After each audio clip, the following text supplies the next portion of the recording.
আসসালামু আলাইকুম, আশা করি সবাই ভালো আছেন। আজকে আমরা যে জামে মসজিদ আছে এই মসজিদে ইসলামী সম্মেলন মানে যেটারে সভা বলি আমরা আর কি।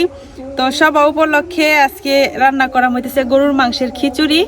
তো আমাদের এদিকে যেদিন সভা হয় মসজিদে, তো আশেপাশে সবার বাড়িতে কিন্তু ভালো মন্দ রান্না করা হয়, কারণ ওই সময় সভা শুনতে দূর দূরান্ত থেকে অনেক মেহমান আত্মীয় স্বজনরা বাড়িতে আসে। তো এখানে আমি নিয়ে নিছি হলো গরুর মাংস। তো এখানে 1 কেজির উপরে আছে মাংস। তো আমি এখন রান্নাটা শুরু করি। আজকে রান্না বসানোর আগে সব বাটাবাটির ঝামেলা একবারে শেষ করে দিয়াম। তেমন কোনো কিছু বাটাবাটি নাই আজকে। তো এখন বাইটা নিয়াম শুধু আদা আর রসুন।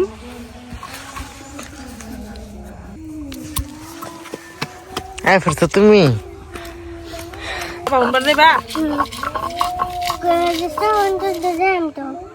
সবার ইয়া হইতেছে মাইক দেয়া কইতেছে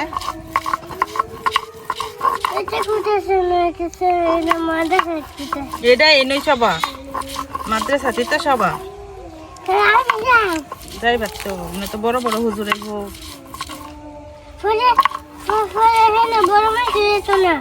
সবাই যাইব, বড় মানুষ ছোট মানুষ।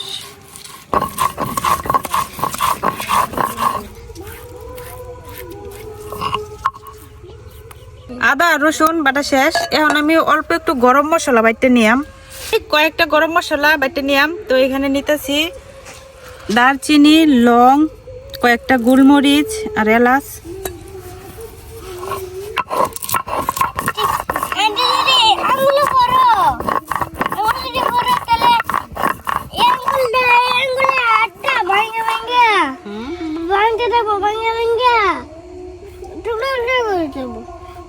তোমার আম্মু তো করছে, তোমার আব্বু তো করছে, তারা পড়লে সমস্যা নাই।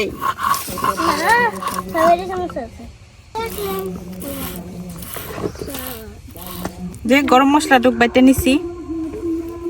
প্রথমে মাংসটারে মশলা মাখাই রাখাম। হলুদ, শুকনা মরিচের গুঁড়া,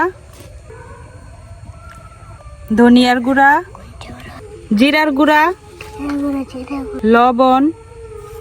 এখন মাংসর সাথে মশলাগুলারে খুব ভালো করে মাখাই নিয়াম।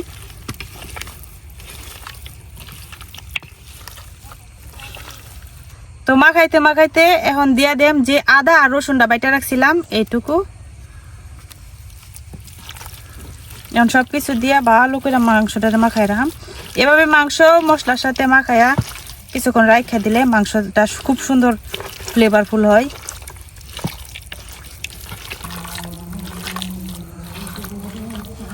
এই যে মাংসটার মধ্যে আমি মশলা টসলা দিয়া সব সুন্দর করে একদম মাখাই নিছি।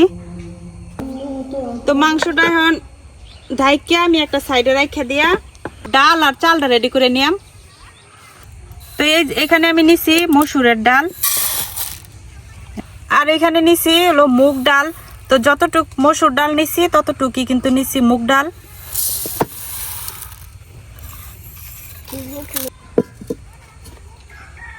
মসুর ডাল আর মুগ ডালটারে ভালো করে একটু বাজে নিয়াম।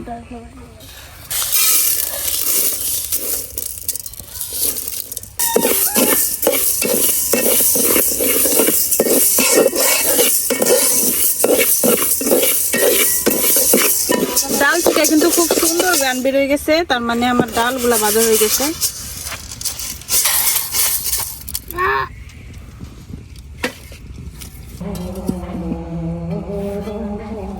এখন আবার পাতিল বসাই দিছি।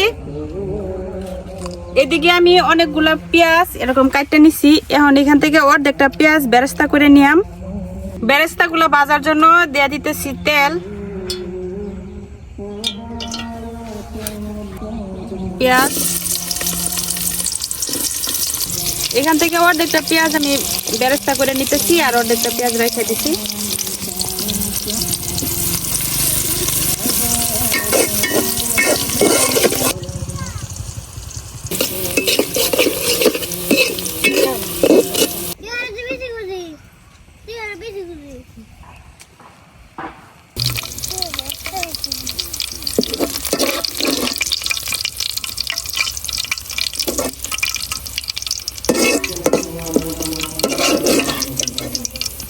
তো এই যে যতটা সম্ভব এইটুকু উঠাই নিছি, এটা পরে ব্যবহার করাম। এখন বাকি যে পেঁয়াজটা ছিল এই পেঁয়াজটাও দিয়ে দিতেছি।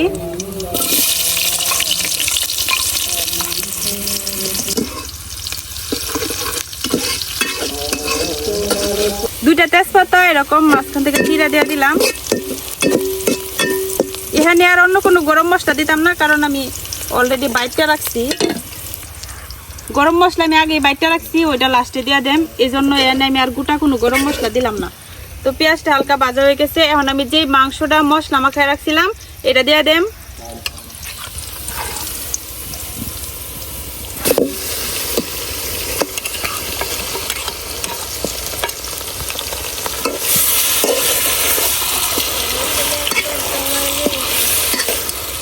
যেই বাটির মধ্যে মাংসটা মাখায় রাখছিলাম এই বাটিটা ধুইয়া একটু সামান্য পানি দিয়ে দিতেছি।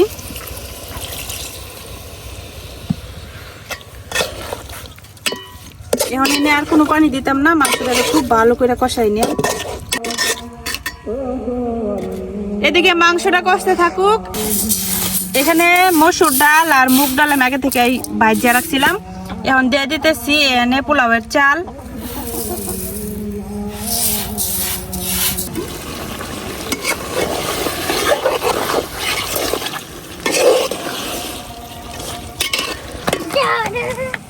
চাল আর ডালগুলারে এখন ভালো করে আগে ধুয়ে নিলাম।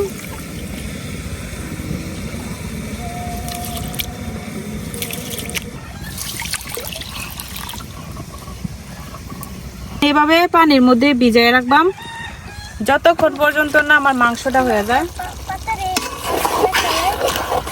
মাংসটা হইতে কমপক্ষে 1 ঘন্টার মতো লাগতে পারে। তো যতক্ষণ মাংসটা না হইব ততক্ষণ পর্যন্ত কিন্তু এই যে চাল আর ডালটা ভিজানো থাকবো। তো এইভাবে চাল আর ডাল ভিজায় রাখলে একসাথে খুব সুন্দর করে চাল আর ডাল ফুটে যায়। অনেক সময় দেখা যায় চাল ফুটে ডাল ফুটে না, এরকম হয় না যদি ভিজায় রাখা হয়।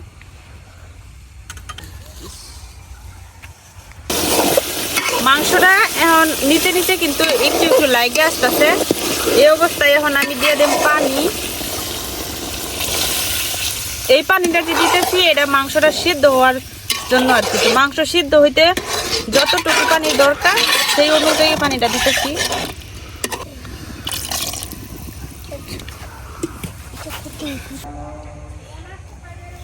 বাবু সবার যেতে না কোন বেলা যাবে?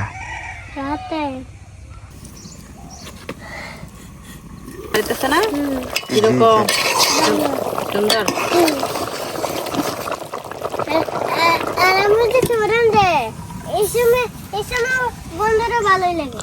তার আম্মুর রান্না সব কিছু ভালো।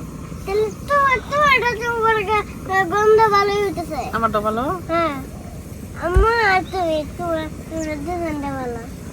এই চুলায় রান্না করলে যে কালি হয়, এই কড়াই পাতিল মানে দইয়া আমি কুল পাইতেছি না, করে রান্নাটা বসাইলে এই যে ছাইয়ের মতো করে কালি হয়ে যায়।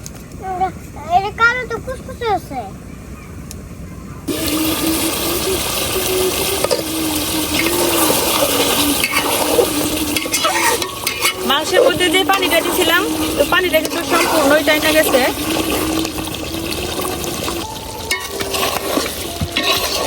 এখন আমি এই মাংসগুলো আলাদা করে উঠাই নিলাম।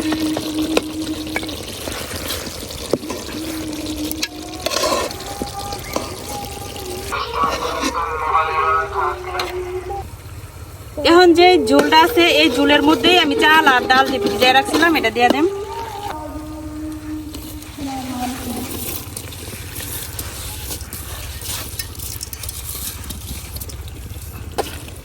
আমি চাল আর ডালটা একটু ভালো করে ভাজিয়ে নিলাম।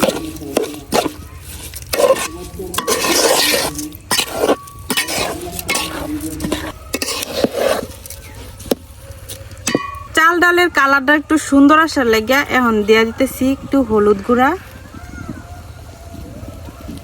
একটু শুকনো মরিচের গুঁড়া, লবণ। তো এই অবস্থাতেই আমি লবণটা দিয়ে দিতেছি, তাহলে খুব ভালো করে চাল ডালের সাথে লবণটা মিশবো।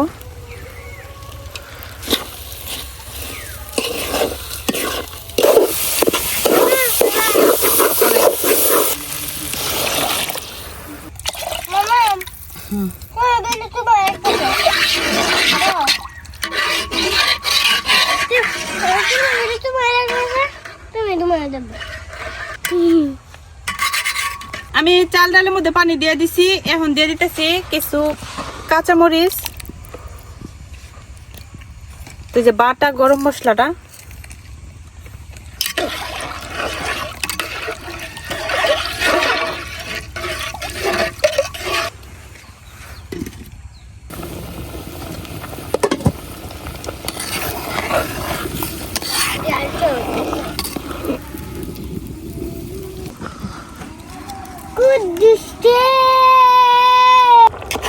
পানি কিন্তু অনেকটাই টাইম গেছে আর ডাল চাল মোটামুটি সিদ্ধ হয়ে গেছে, মানে আর 10% সেদ্ধ হওয়ার বাকি।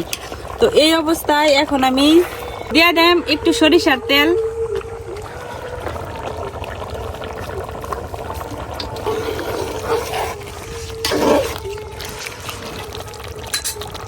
এখন দিয়ে দেব একটু আচার, যে কোনো আচার দিলেও মজা হয়, যে কোনো আচারই দেওয়া যায়। তো আমি এখানে জলপাইয়ের আচার দিতেছি, কারণ ওই দিন জলপাইয়ের আচার বানাইছিলাম।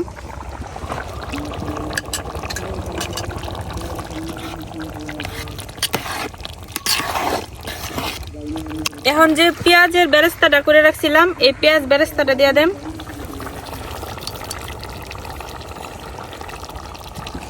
দিয়ে দেন মাংসগুলা,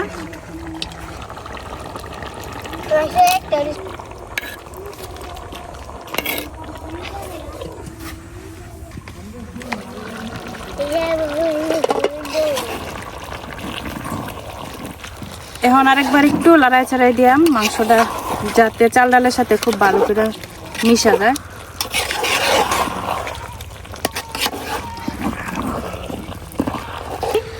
বেশ কিছু ধনিয়া পাতা, এটা একদমই অপশনাল, অনেকেই ধনিয়া পাতা খাইতে পছন্দ করে না, দেয় না, কিন্তু আমার ভালো লাগে, যার কারণে আমি দিয়ে দিলাম অল্প একটু। এখন ডাইকা 10 থেকে 15 মিনিটের জন্য এইভাবে দমে রেখে দিলাম।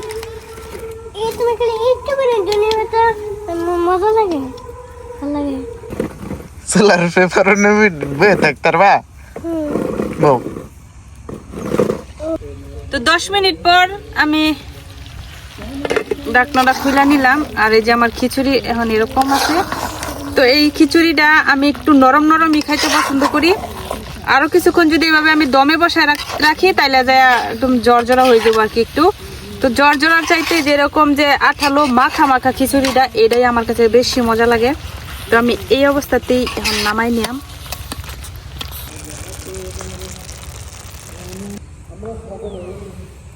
খিচুড়ি হয়ে গেছে, এখন গরম গরমই খিচুড়ি একটু খায়া দেখি কেমন হইলো।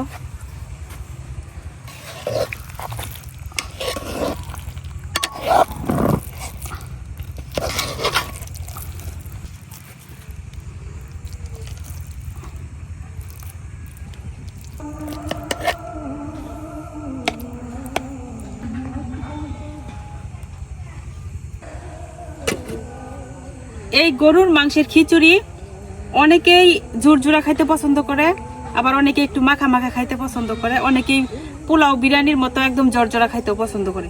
তো আমার কাছে সবচেয়ে ভালো লাগে যে এরকম নরম করে রান্না করলে। বিসমিল্লাহ। যদি জর্জরাটা থাকে আমার কাছে মনে হয় যে আমি পোলাও বিরিয়ানি খাইতেছি, কিন্তু খিচুড়ি মানে একটু নরম থাকলে আমার পার্সোনালি ভালো লাগে, যার কারণে আমি এরকম একটু নরম করে রান্নাটা করলাম।